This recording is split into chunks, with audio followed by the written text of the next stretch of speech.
Sanamkela Avalanche of Grace, gama lam ndithenjiwe emolweni.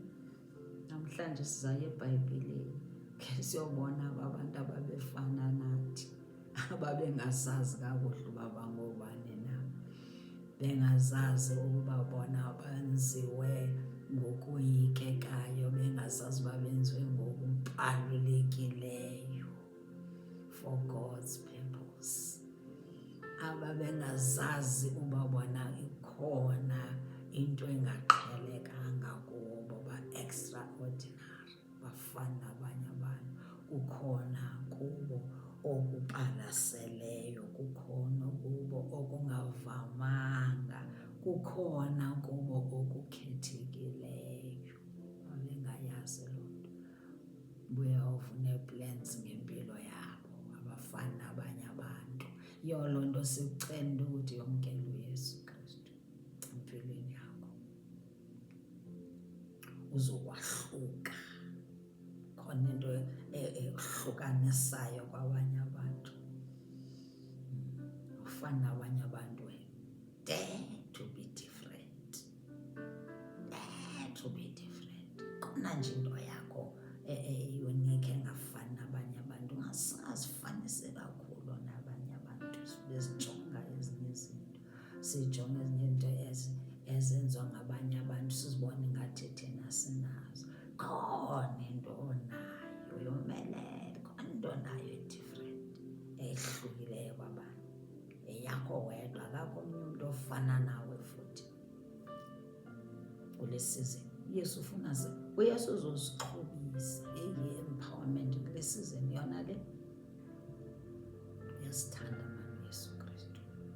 Masiyeke siqale ngoGideon. uGideon wayengazazi, wayenayo, wayesoyika, ehlele phansi, ebhula ingqolowa phansi kwelaa mithi ye-grapes, yemidiliya, kulaa hedge, ezifihla phaa esoyika amamithi yakhe, ukuthi azawufika azothatha le ngqolowa esayibhula, asale elambile. Yafika ingelosi yambiza ngokuthi nge-mighty man of valor. uYehova wayembiza ngale nto afuna beyiyo, engambizi ngale mo akuyo yokoyika, esoyika amamithi. Nakum nawe ke xa esijongile usijonga ngamehlo afuna ukuba sibe zizinto afuna yena sibe zizo. Hayi ezi esijongene nazo, hayi akajonga ngazo izinto yawo. Ukujonge ngamehlo, great plans anazo ngawo. Asomelele ke siqine sithina ngoGideon. Ithi uverse 12, ake sive eBhayibhileni. Kuthi kwabonakala isithunywa sikaYehova kuye ke kuGideon, sathi kuye, uYehova nawe korhandini lenobukroti, korhandini elomeleleyo, mighty man of valor.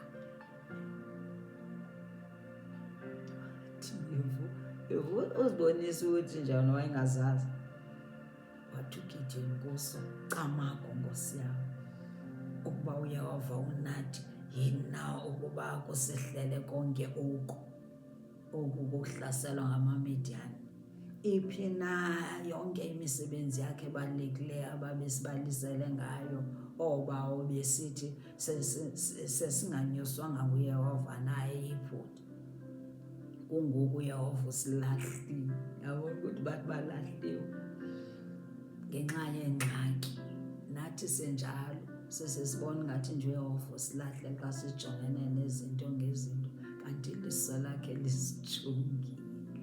Alijonganga le esijongene nayo, lijonge le afuna ukuba sibe yiyo.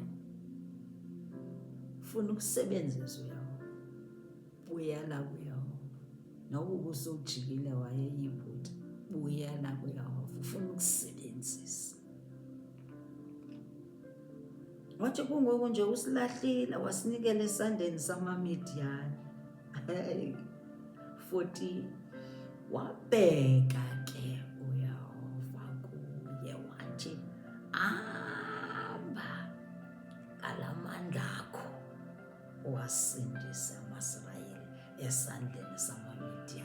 wathi hamba kanye ngaloo mandi ndikunika ngawo, wona lawo mandi ndikunika wona, hamba ngawo uyolwa phaa. Balwa baphumelela ke 300 men. Amasoja umkhosi yayingumkhosi we-32,000. Umkhosi owawumele ukuthi uphumile wayokulwa namamidiyani, umkhosi we-32,000. Wajonga uYehova wathi, aba lo mkhosi xa umninzi kangaka bazawuthi kungenxa yamandla wabo la xa bewina.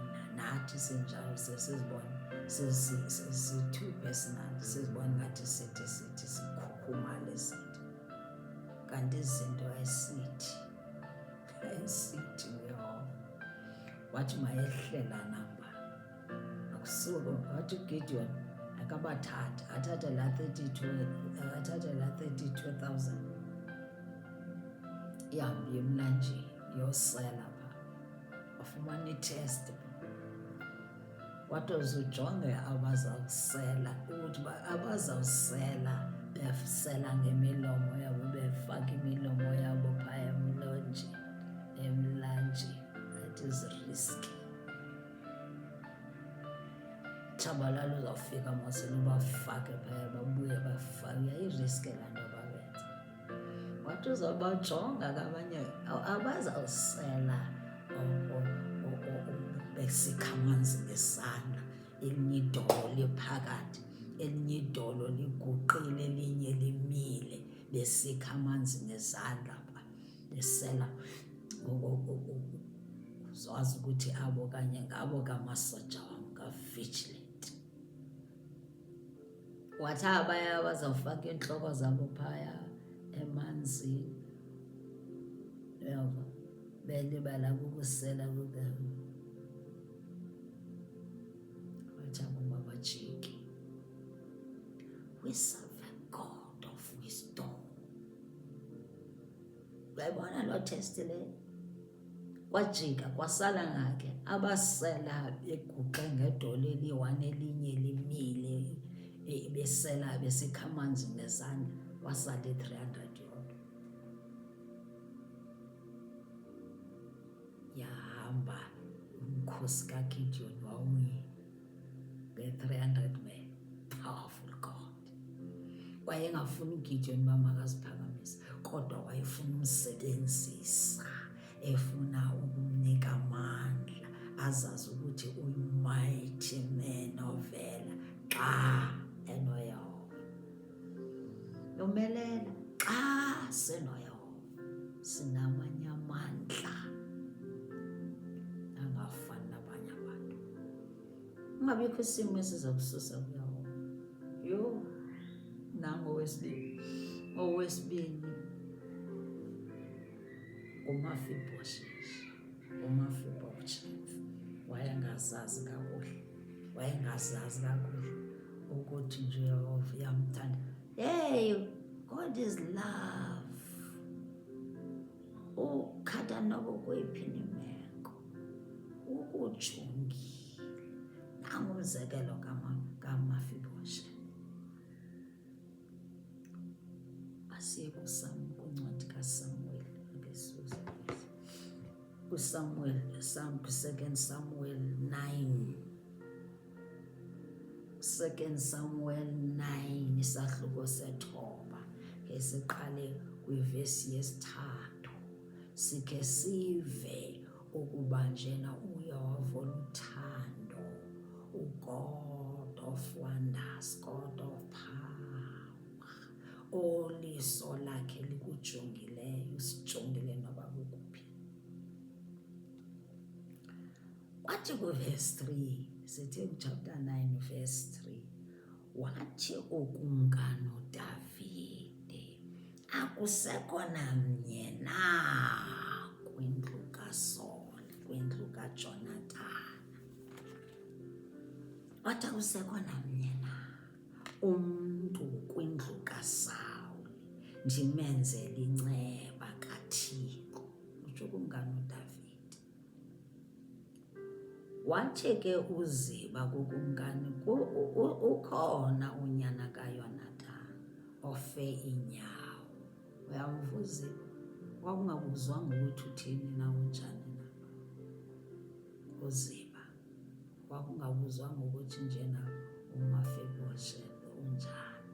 Kwakubuzwe uDavide wayefuna, ukumkani uDavide wayefuna ukwenza inceba qha kubantu kwindlu kaSaul, utata kaYonathani, for the sake of Yonathani. UYonathani simkhumbule kaloku ngulowa wayethanda ukumkani uDavide, wayemthanda kakhulu. Siyalazi uba asilazi kakuhle sifuneke sizinike ixesha silijonge iBhayibhile. Iva ke ngoku uthi ke ngoku uMefiboshethi ngesingesi, uthi uMefiboshethi kuvesi 7, asifunde uvesi 7. Uvesi 7 uthi uDavide waqhubeka, wathi uDavide kuye uMefiboshethi, wathi kuye, musukoyika ngokuba ndiyakukwenzela inceba ngenene ngenxa kaYonathani uyihlo. Ndikubuyisele onke amasimi kaSawule uyihlo, wena udle isonka etafileni yami ngamaxesha onke. Kawujonge loo favor kaThixo. Eva impendulo yakhe, waqubutha kuyo uMefiboshethi wathi, umkhonzi wakho uyintoni na ukuba uyibheke inja efileyo enjengam, wayezibona njengenja efileyo. Athi uyijonge nje efileyo enjengam ngenxa yokuba wayelimele, wayejonge laa meko akuyo, ajongene nayo yokuba elimele. Andithetha nathi, andithi nathi sijongana nezi meko esikuzo, sizibona ukuthi njena singoonobhuti. Kanti xa sinoThixo, xa sinoYesu, singabantu. Masiyeke ukuzijonga njengezinja. Nje uMefiboshethi selezibona njengenja efileyo, kodwa usaphefumla. Wayengajonganga ukuthi njena ndisaphefumla. uYehova nam abe grateful. Funa sibulele le nto ukuthi usaphefumla. Funa sibulele le nto ukuthi siphefumla. Sikwazi sibulele nale nto yoba sizibona into ukuthi njena singabantu, siyaphila. Ngoba abanye abantu bayagula bayeleya, bagula nangengqondo. Wena usazazi ukuthi nje ungubani na, usazazi, usazibona. Abanye abazazi baba ngobani na. Hake sibike kule season, ake sike sizibone ngale ndlela uYehova sibona ngayo. Sibe grateful, sibe nombulelo. Sike awuve nje ngendlela nje yena uvumelana noZiba. uZiba into ayijongileyo phaa uyawubona into ukuthi ayosisiqu. Mhlawumbi uZiba wayecinga fanuba kuzawunikelwa yena, wayezixelela into ukuthi hayi akangeke azakwazi, kanti umkani uzawuthi hambe uyomfuna.